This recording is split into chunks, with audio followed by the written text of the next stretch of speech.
Cirebon. Welcome juga untuk teman-teman yang baru pertama kali join bareng kita. Gimana nih kabar kalian di minggu ini? Tetap semangat ya untuk apapun yang kalian lakukan. Pastinya stay safe, stay healthy, dan stay produktif. Oh iya, kalian bisa kasih persembahan melalui nomor rekening di bawah ini. Yuk kita siapkan hati kita untuk mengikuti ibadah ini, karena walaupun kita beribadah secara online, kita harus tetap fokus seperti beribadah di gereja.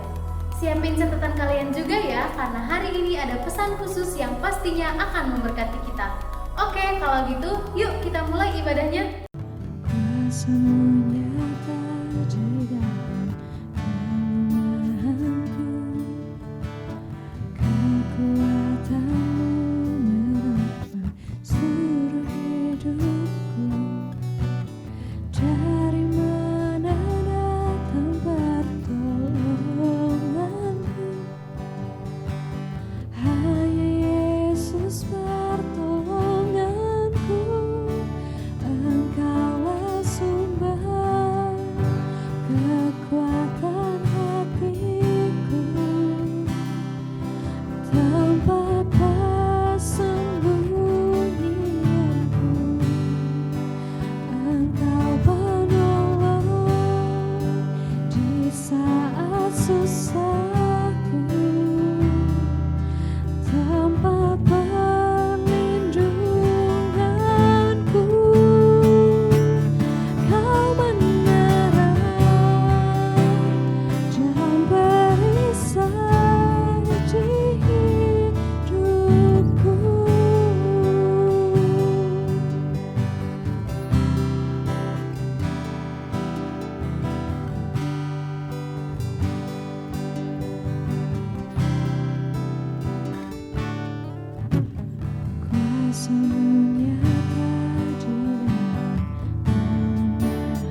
Terima kasih Tuhan, kalau sampai hari ini Tuhan, Engkau masih berikan setiap kami Tuhan kesehatan yang luar biasa Tuhan. Tuhan, kalau sebentar kami ingin mendengarkan sebagian dari firman-Mu Tuhan, kiranya Engkau berkati hamba-Mu yang akan membawakannya Tuhan. Dan biarlah Tuhan firman-Mu ini bisa menjadi rema dalam kehidupan kami. Terima kasih Yesus, dalam Yesus, haleluya. Amin.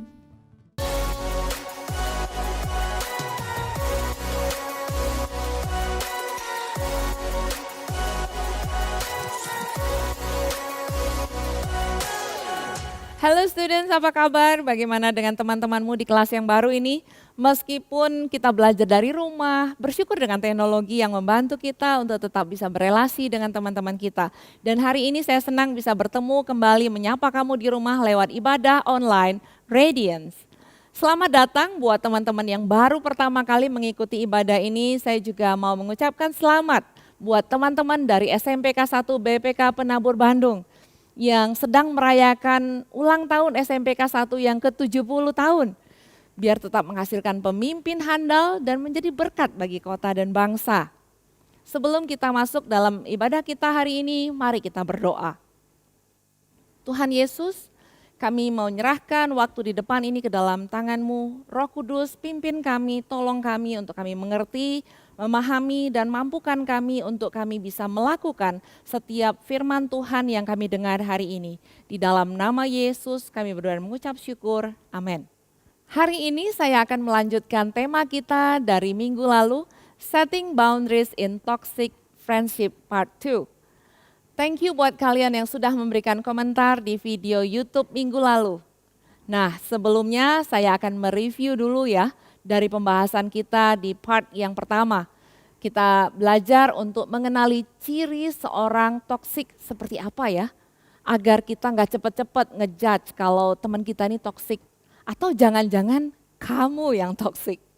Sementara saya mengulang lagi ciri-ciri seorang yang toksik, coba kamu ngecek ya apakah itu ada di dalam kamu atau juga teman dekatmu. Ciri yang pertama, seorang yang selalu mau mengontrol kehidupanmu. Atau mungkin juga orang-orang yang dekat dengan dia. Seolah-olah dia ingin menjadi fokus dari segala sesuatu. Pokoknya segala sesuatu berfokus pada dirinya. Kurang berempati dan merasa dirinya lebih baik dari orang lain. Ciri yang kedua, seorang yang gak bisa lihat orang lain bahagia. Suka nyalahin orang lain. Selalu pengen nyusahin. Dan bahkan pengen melihat kehidupan kamu hancur. Kelihatannya baik di depan kamu tapi di belakang kamu suka ngomongin, ngejelekin. Senang buat drama. Membesar-besarkan masalah yang kecil. Hobinya ngegosip. Ciri yang ketiga, seorang yang kalau bicara mematahkan semangat atau mematikan harapan akan masa depan. Suka kritik dan ngebully kamu. Selalu bicara negatif, selalu tentang kamu. Seperti dunia di sekitarnya gak ada yang benar. Cuma dia doang yang benar. Orang ini sering berbohong dan membuat orang lain merasa bersalah. Orang yang toksik disebabkan mungkin karena kebiasaan di dalam keluarga atau juga karena teman-teman di sekitarnya. Dan hal ini membuat dia berpikir bahwa kebiasaan ini benar. Kalau kamu dekat dengan orang seperti ini akan membuat kamu rasa depresi, gak ada fakta, gak ada dasar yang jelas. Pokoknya depresi aja.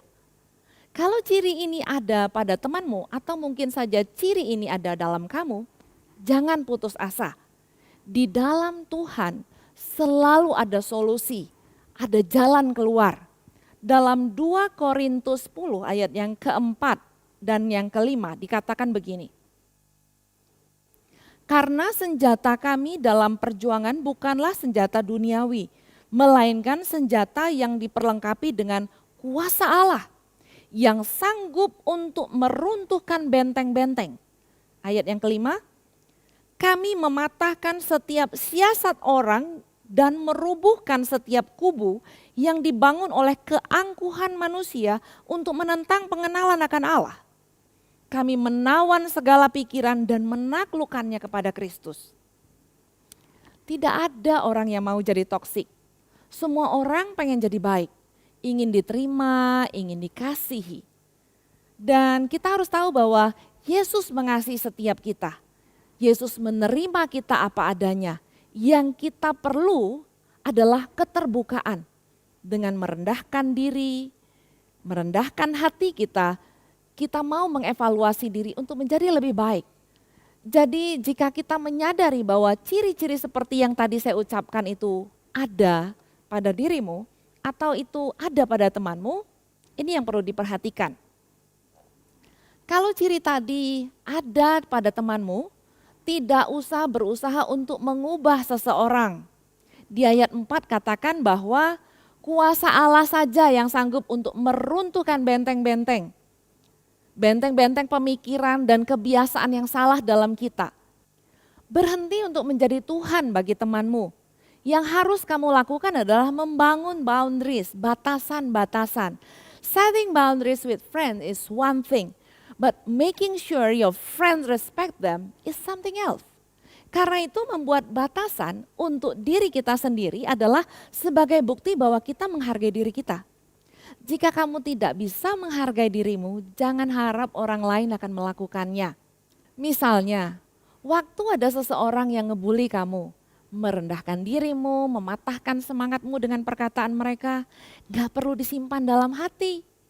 Sama seperti sampah, kalau kita biarkan sampah itu disimpan dalam kamar, nggak dibuang, maka tinggal nunggu waktu aja orang yang tinggal di kamar itu akan jatuh sakit. Disebabkan kamar yang tidak sehat. Kalau ada sampah, biasanya kita akan buang di tempat sampah. Demikian juga perkataan bulian, sama seperti sampah tadi, yang kalau kita simpan di dalam hati kita akan membawa banyak penyakit untuk diri kita. Cara membuangnya bagaimana? Dengan cara memaafkan.